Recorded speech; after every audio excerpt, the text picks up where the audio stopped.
Tonight, from Dallas, Texas, a city known for its art and culture, Dallas Music Network is bringing great local artists to the spotlight. We're streaming on social media and on demand on all major TV streaming devices on 2Stage TV. Your tax-deductible donation can help local musicians become more sustainable by creating opportunities and introducing them to a wider audience. This episode is brought to you by a generous gift from Timothy R. Wallace and the City of Dallas Office of Arts and Culture. And now, Dallas Music Network presents The Spotlight. Hi, I'm Emmeline. And I'm Min. And we are so excited to bring you a brand new episode of Dallas Music Network. Indie pop singer-songwriter Remy Reilly. Remy's only 19 years old, but her unique voice and clever lyrics make this multi-instrumentalist has recorded projects with the likes of Sarah Jaffe, Jonathan Tyler, the Vandaliers, Adrian Lyles, and we are so lucky that she's decided to grace our stage. Completely. And without further ado, Remy Reilly.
You've heard her music, and now I get to introduce fantastic Remy Reilly. How are you doing? I'm doing amazing. How are you, Emmeline? I'm wonderful. It's so good to see you, and I'm so glad that you are here on the Dallas Music Network Spotlight. I'm so happy to be here. Thanks. show. Tell us a little bit about some of the new songs that you've been working on. So my newest single is called What Do You Know, and I recorded it with Jonathan Tyler in Austin, and I actually wrote the song in my car. So Jonathan Tyler of Jonathan Tyler and the Northern Lights. Yes. For those who are watching who may know Jonathan Tyler. And you wrote the song in the car. Yes. Tell us a little bit more about that journey. So I basically came up to Jonathan and I was like, hey, I really want to write a song like this. And he mapped it out for me. And he was like, you know what? Yeah, just in a few weeks, come back with the song. You have time to write it. But by the time my dad and I got to Waco, I had finished the song. Hey, we got it. Yeah, you're like, we're ready real quick. Yeah. That's awesome. So it sounds like it was a really organic process from start to finish. You came, you brought him this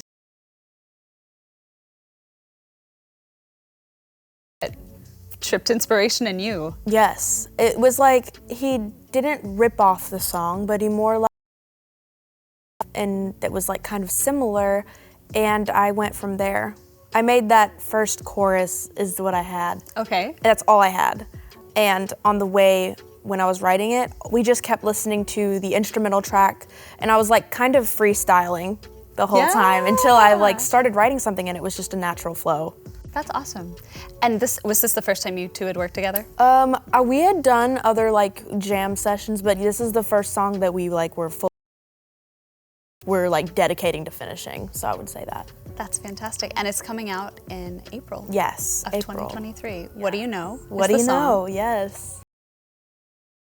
You told me, is there going to be a video? Tell us more. Yes, so we would like to do a video because like one of the lyrics is, I've been down this road before, and my dad has this really cool green like Triumph car, and so we're thinking we're gonna incorporate that into the song and hopefully have a really fun video of me driving the car, performances, but also kind of having a story in the video. So that's what we're thinking about. That's awesome. And live performance is a big part of your life. You've been Yes. gigging since you were 13, 14. Yes. And you play like a couple hundred shows a year. Yeah, I would say so. Has that been true since you started? Yes. Ever since I started playing music, it used to be just like open mics and stuff, but I mean, that really is how you get started. Without it, you don't really make any like connections to get into shows and stuff, but once you are in it, just snowballs a little bit and more venues will reach out and you'll reach out to more venues and stuff. But since I was 14, I would say I'd done about like 4 to 5 gigs a week, and with a band, sometimes, you know, just doing it, just honing in on the craft. Yeah, that's amazing. And it sounds like,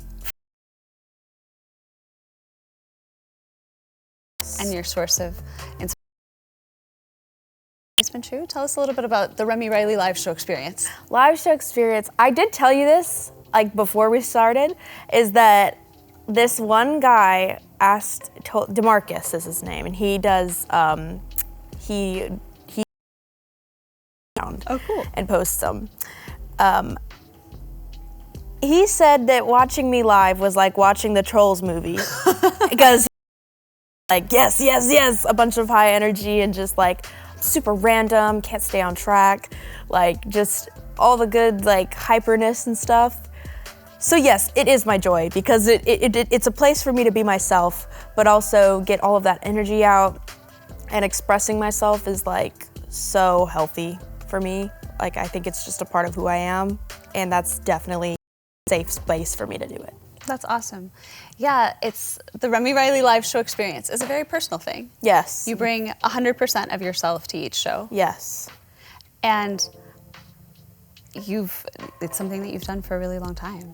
Absolutely. I definitely like to get in deep and like talk in between my songs and like tell people what the songs are about, because people, you know, whether they realize it or not, they think it's cool when they know some backstory before they hear the song. So when they're listening, they have something to think about or their own experiences. Yeah, it can be challenging as an artist to present original music for the first time, especially because a lot of the gigs that we play live as musicians are often cover gigs. Yeah. Where you're playing a lot of somebody else's music, everybody knows that music, so they're happy to be kind kind of a jarring moment in a show when you're like, and now I'm gonna play you something you've never heard before. Right. But it sounds like for you, giving them the story behind the song is a really important part of having them connect to your music. Yes, I think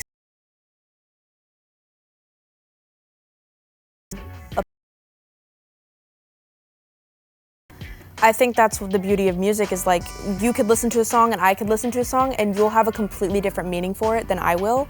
So if you're giving that backstory, you're like, this is what I wrote it about, but let me think, what do you think this is about? And you use that for you, because that's what it's for. Yeah. It's for everyone. Do you enjoy that dialogue with fans? People telling you what they hear in your songs? Oh my gosh, that is like my... Tell me more. Absolutely. Like my favorite thing in the whole world is talking to people after shows and just talking about anything, like them telling me about their lives, because you meet some interesting people at these bars sometimes. Yeah, for sure. You know, I started writing it down in a journal because I forget. You forget these deep, meaningful compliments give you, or like the stories, because I could write about them later on. And I'd like to make a book about it, like about being, you know, a musician, and this is the things you hear. This is what it really is like. And it's almost like you're being a therapist for people, because they are taking your music as therapy, right? And then afterwards, they'll tell you what it means to you. They'll have some pretty personal met them, and they're like, yeah, this song was, you know, me and my sister's songs, and she passed away this time, you know, like stuff like that. Yeah. They get really personal with people, and I think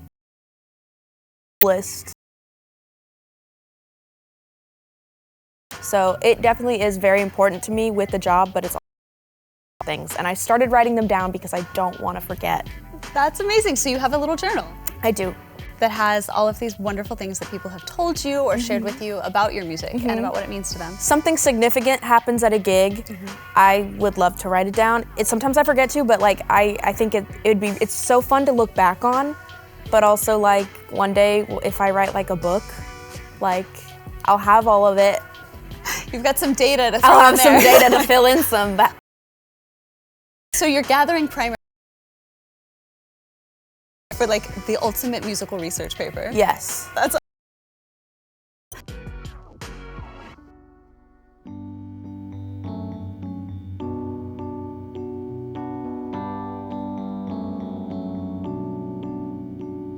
The world's not on my side. It's the little things that make you mine. And I'm never gonna change my mind. Without you, what's the purpose of my time? Myself, need to make some conversation before I get too lost in there. I don't like dreaming on my need to make reality for fiction takes control. And I know I should keep this to myself. If I can annoy you, then nobody else will. Funny how I love you more than life.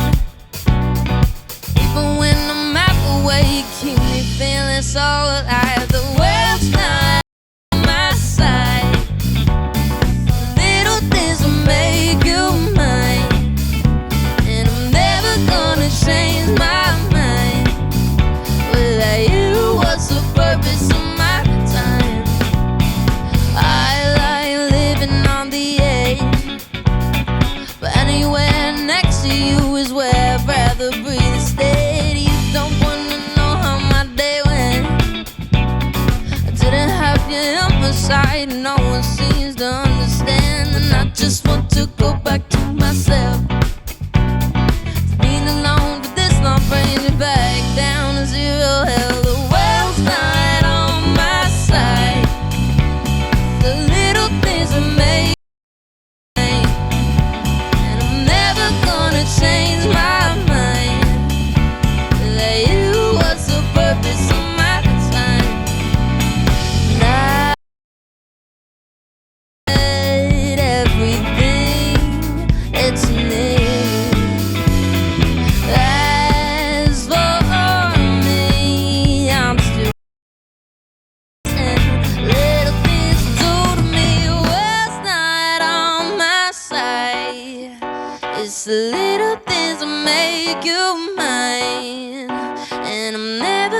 gonna change my mind.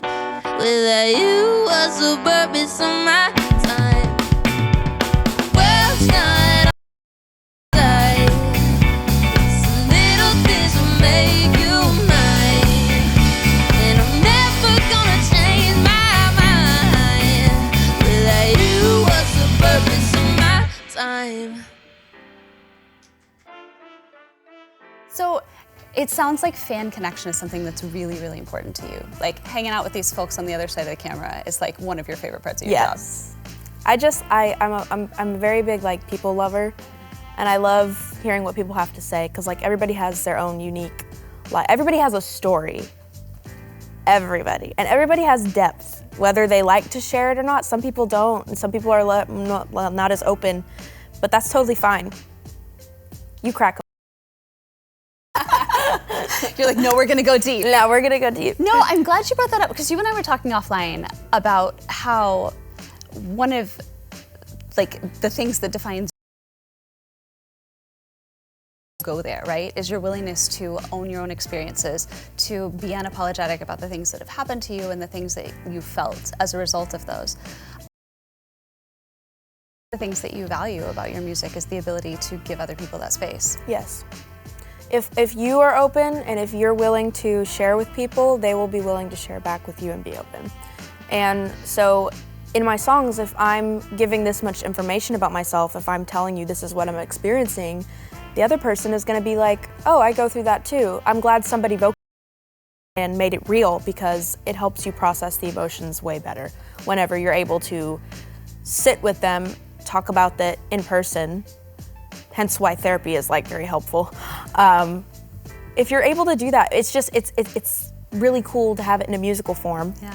Because it's like something you can listen to, you can bop to, and you're like, oh yeah, I go through this, yeah, you know?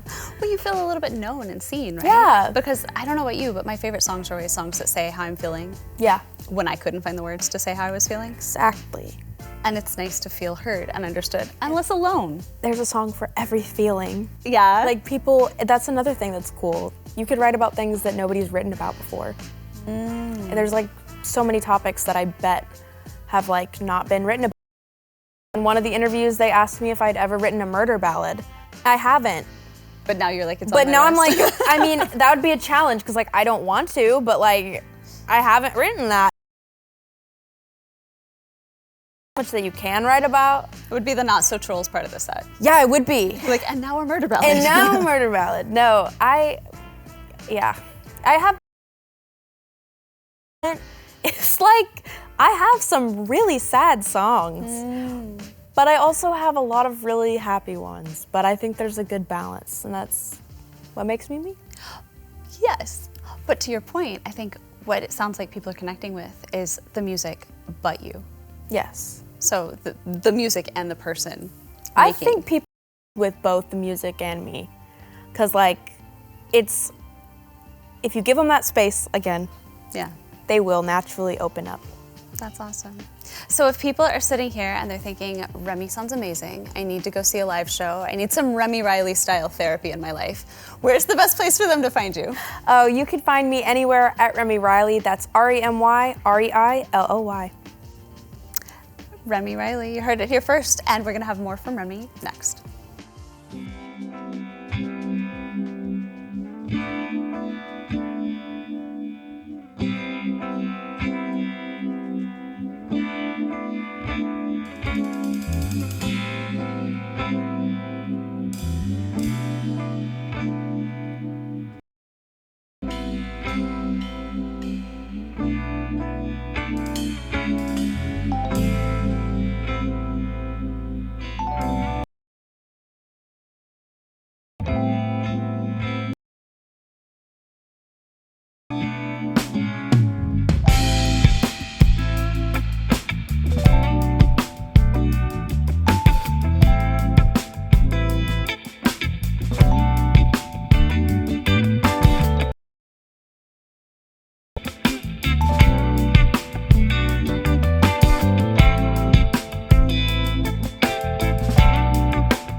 One time from a yes man tells me that he's got plans.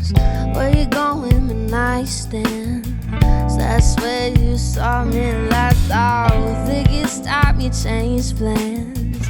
I'm done with your business. You can call me now, pretend that I was so upset. It's hard to tell my mama that I like it when you talk that way.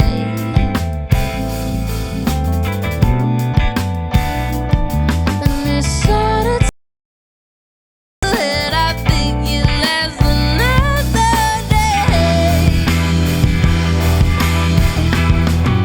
I think it was me yesterday, so baby, that's enough for me. Oh, you think I wanna stay here? Wanna stay friends, leaving up the bed.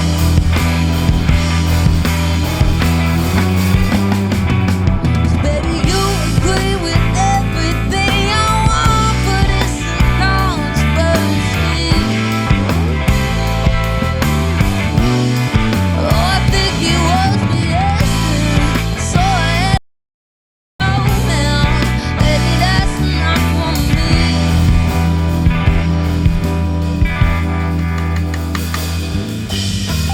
One time for my free girls, self-sufficient need girls.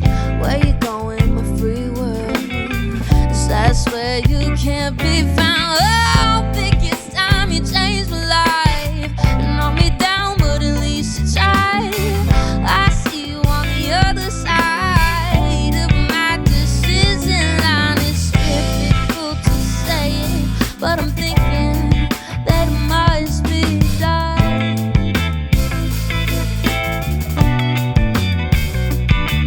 And it's so to say it, but I think I never loved anyone. Think it was my husband. No, man, baby, that's enough for me. Oh, you think I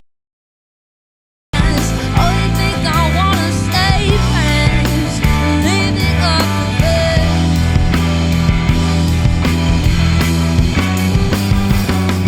Baby, you agree with everything I want, but it's a controversy. Oh, I think it was him, so I had to tell him no, man. Baby, that's enough for me.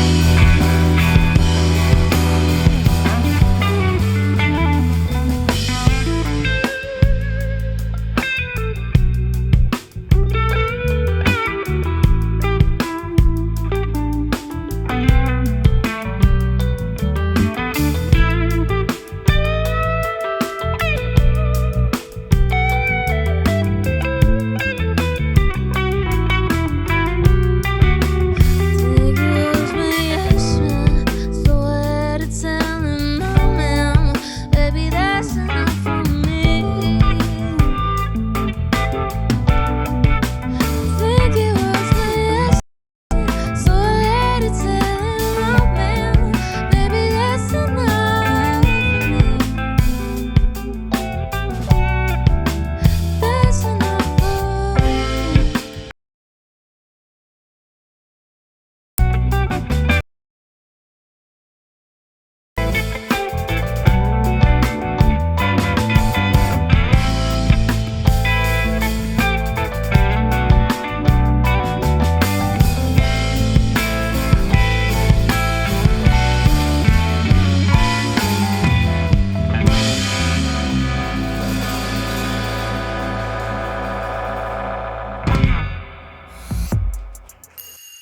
And that's our show.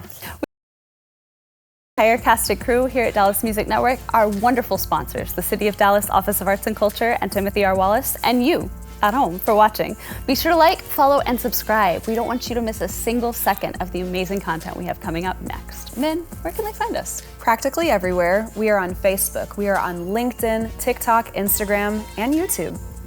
So, Find us, like, follow, subscribe, and we'll see you right back here for brand new shows very soon. Stay tuned. Thank you for tuning in to The Spotlight, presented by Dallas Music Network. Please subscribe, like, and follow, and stream tonight's featured artist. This episode was brought to you by a generous gift from Timothy R. Wallace and the City of Dallas Office of Arts and Culture. Dallas Music Network is a 501c3 nonprofit organization helping artists reach their full potential. Various programs, including artist development, song development and recording, streaming, digital media, and promotion. We work to help musicians increase critical to their long-term financial sustainability. Your tax-deductible donation can help us continue to support the local music community.